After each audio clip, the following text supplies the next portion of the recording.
Hi, I'm Mara Webster with In Creative Company, and I'm so thrilled today to be talking about the wonderful film Living. We are joined today by director Oliver Hermanus and cast members Bill Nighy and Aimee Lou Wood, along with screenwriter Kazuo Ishiguro.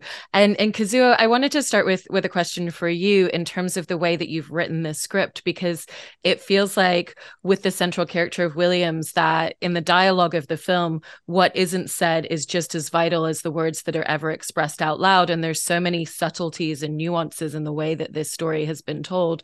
And so I was interested in how that shaped the way that you approached writing a script where there's a lot of quietness and stoicness within the central character. Well, I'm kind of used to that because I spent many years writing novels like that. But when I was writing the screenplay, I already knew that this was a Bill Nighy project. In fact, the idea was to build the whole thing around Bill Nighy. So that helped a great deal. I could see in my mind as I wrote every line, as I figured out how the character would turn or look down. I could see Bill in my mind. So actually, I realized that you didn't need to actually be explicit about many things. I had this knowledge that I had an actor here who could express all kinds of things in the most subtle ways. And this is the great thing about cinema, isn't it? I mean, you don't have to be explicit. The face, the human face can express so much. And you have a fantastic director like Oliver, that all kinds of things will be communicated emotionally without things being explicit in the script. So I love work. I love to work like that. I love hearing that as well. And Oliver, in directing the film, there's really beautiful cinematography and framing to the story that you've worked on with Jamie Ramsey, who is your cinematographer. And I wanted to ask about the way in which you kind of decide what to let the audience in on. When he is first sitting in his home with his son and his daughter-in-law, we don't even see their faces in frame fully. And there's moments where the disconnect that his character has with people around him is reflected in the fact that we as audience members don't get to connect and see those characters until later on in the film when they come closer into the frame. And so how did you set about creating that visual language for the film based around the central character and his connection to others? Interestingly, this is a film that starts with another character. Alex Sharp plays Peter wonderfully, and so it's an interesting dynamic to have a movie start with a particular character, and you sort of get introduced to the main character quite casually, almost sort of quite mysteriously, which was really great. And then you know that it's Bill Nighy. This movie is about Bill, so you're sort of wondering when you're going to get to know him a bit better. And then he goes into his office, and we cut him up, and here hiding him behind paperwork in this very messy office. It was very much about building this character out of the idea that there's a man who is hiding, and as the story unfolds, we get to see him visually more and more, and sort of bring him out from the background. And so those were the ways that I thought about it. That scene with his family where they come to the door, very much designed around a piece of camera work that allowed us to hide him literally in the dark, and then have the lights come on, and there he is, and he's overheard things that emotionally affect him, but he's incapable of saying so.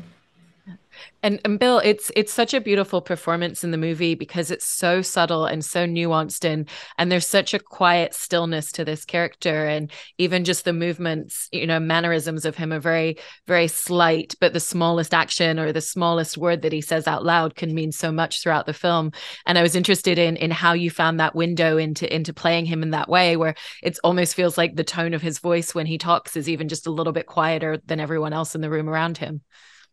I'm not. Thank you. I can't quite remember how I arrived at anything really, but I suppose Oliver and I had gone through the script minutely together, and the script was so brilliant and so beautiful, and great writing does persuade you into certain behavior. It just does. It's just you kind of, without any great thought, you're guided into into how to act it, and this is it's great writing, and I think I instinctively knew. I've just felt that vocally, for instance, he would be as restrained as is possible without becoming indistinct, and that would be a good way to indicate his reluctance to engage with anything. I think I always try to remember that I feel he's institutionalized in grief because he lost his wife very early on, and he's formed a kind of a kind of cult. He's in a cult of one, and everything is in relation to that. And that would involve a great deal, I suppose, of a great deal of anger and an enormous amount of grief, and his reluctance, his sort of even to engage, vocally, was a good way of indicating that. I mean, I did think that as soon as I spoke the first few lines, that in a minute the sound man would come up and say, "Please, Bill, come on, we can't do this for 6 weeks," or whatever. But it never happened. So I just kept going. I love that. And Aimee, there's a moment with Margaret where she's with Bill Nighy's character, Williams, and, in essence, he's telling her, I have become infatuated with you, but it's not as people may suppose. It's her energy and her light and her connectivity to the world. And then in return, she talks about how she's nobody special in the world, that she's just completely ordinary like everybody else. And I thought that was such a heartbreaking sentiment for your character. And when you're reading the script and you come across a scene and a descriptor like that of how she views herself against the way that other people are seeing this light and this energy, what did that tell you about the character, and how did that give you a pathway into finding so many other aspects of her? I think it's extremely human. I think that the people who see us and love us see us as so much bigger and better and, than we see ourselves. So I feel like it's just very, very true, very, very, as the whole story is, it's just very honest. And I think that she is quite taken aback by the fact that this person sees her as so much more spectacular than she could ever see herself. But I think that's just I think that happens so often in life is, they both see themselves as totally ordinary and totally just, like everyone else. But it's through connection that we feel special. It's the connection between the two of them is kind of the really special thing that in turn makes them both feel more special.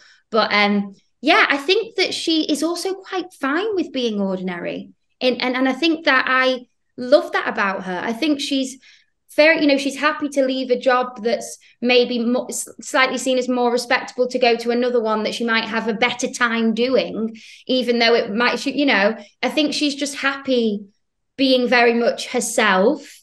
And if that's ordinary, she's fine with it as long as she's having a nice time. And I think that's what Mr. Williams sees in her and finds so inspiring, is that, and also that is quite extraordinary, because so many people are so concerned with how they're being received and perceived more so than how they're actually feeling. Whereas Margaret is more concerned with how she feels than how she's being perceived, which I do think is quite an extraordinary quality for a person to have.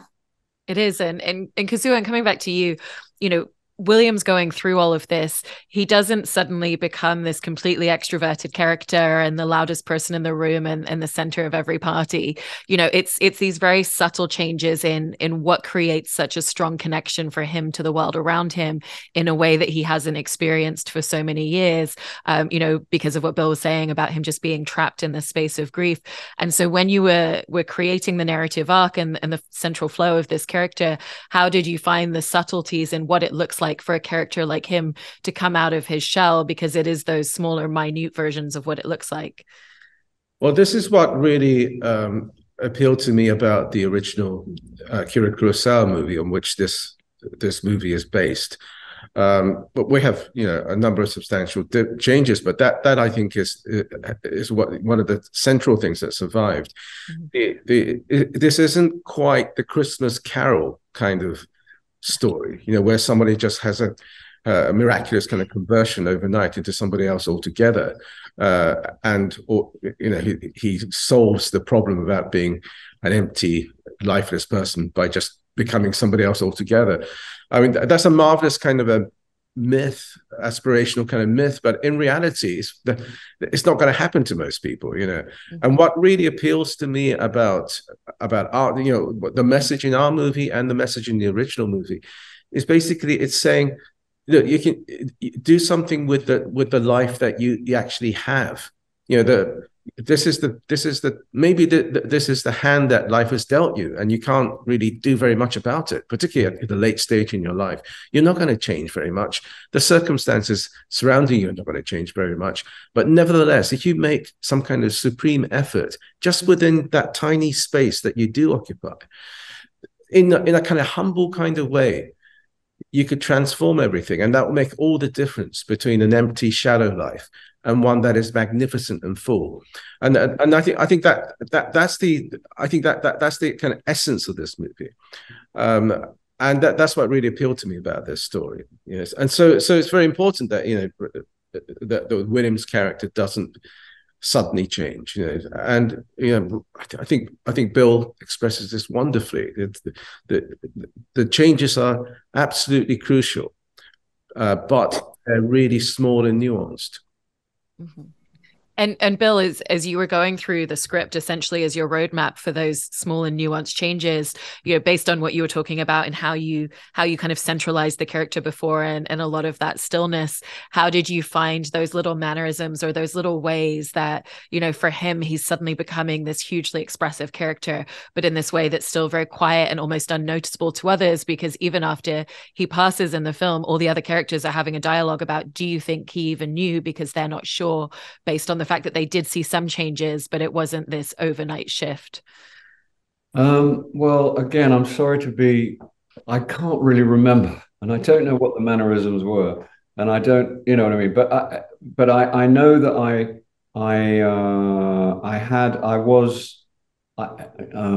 what's the word language for that? I knew there was an atmosphere I could access, and in which I kind of knew how he might respond at any given point. I just plugged into whatever it was, the idea that I had of him, and it was cumulative. And each time we did a scene, that would inform the next and the next and the next, even though we didn't do it chronologically, obviously. But in my head, I had the story pretty plain, and that's when it became, and it's fun, that this man who has, even though it's not visible, the change, and as Ish says, the changes aren't going to be drastic or dramatic, but they are changes, and it was fun to navigate all of that and to schedule that information. I've just resorted to language because I couldn't know what else to say. I think you might know what I mean. I don't know. I hope so.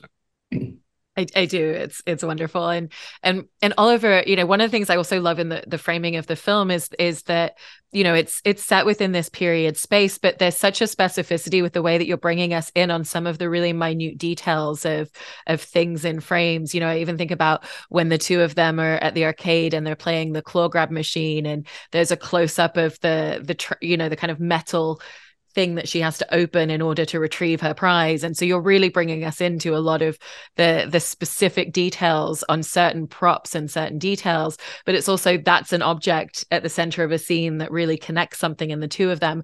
And so when you would make those choices, how was it always character driven for you? Well, those particular arcade machines, when they arrived, because we went and looked at them for a few weeks before we started shooting, and I just was like overwhelmed because there were so many of them to choose from. And they were all working, and there was a very eccentric man who owned all of them, and he was really interesting and strange. And he allowed us to put some coins in, and I had to make the choice of which one of them, because we have to have two different machines. One in our Brighton sequence where Bull is trying to catch the rabbit, and then there's one in London where he tries again, and Amy's the only one, Margaret is the only one who seems to be able to nail it. And those were just those kinds of things, those textual details where it felt natural for me to want to push the camera closer to them. But there were many different things that I really enjoyed working with the architecture of London on in this movie. I would, different places that we shot. I really loved the idea of being able to kind of detail and frame them in and tell the story from the point of view of the city of London as well. But I will say, back to the arcade game, I was impressed at how Aimee Lou Wood was able to catch that rabbit multiple times. Thank you. What can I say? Yeah. And Aimee, I wanted to ask you about the scene in the moment for you, where in essence Williams is in, confiding in her and talking about, I haven't always moved through the world in this way, but slowly by time, this is how I became, and this is how I kind of ended up closed off from people around me, and they even talk about the nickname that she'd given him, Mr. Zombie, and he agrees that that's an apt thing. And it's such a beautiful scene for your performance and your character, because she's really just creating the space for him and listening to him and not trying to interject at any moment. And so what was the dynamic for you in going into a scene like that, where it's less about her exposition and more just about what she's receiving, what she's taking in, and the space that she's making for him? Yeah, I think that is such a beautiful scene. And when I first read it, I was sobbing. So that it was just, and I find, because I think it's one of the kindest things someone can do is just let someone speak and just kind of hold them in that space and just not come in with any of their own stuff. And I think that moment really kind of conveyed to me the depth of Margaret's kindness as well. That she really just does. Yeah. I was saying just before, it was one of the best days filming ever. I mean, mixed, because I had a headache at the end of the day from crying so much, but it was, it was just amazing to watch Bill bring that to life. And, when I first read it, I just couldn't wait to see him do it. I was like, oh my God, I can't wait. And also the kind of atmosphere that Oliver created as well on that day was just so perfect. It was just so intimate, and it was so focused. And so that whole, it really lent itself to the scene. And obviously Ish's words were just absolutely heartbreaking. So it was a combo of the three of them. It's such a beautiful film, and I really love the delicacy in which you've all approached the way in which you've told this story. So thank you so much for your time today and talking about it. I so appreciate it. Thank you. Thank you.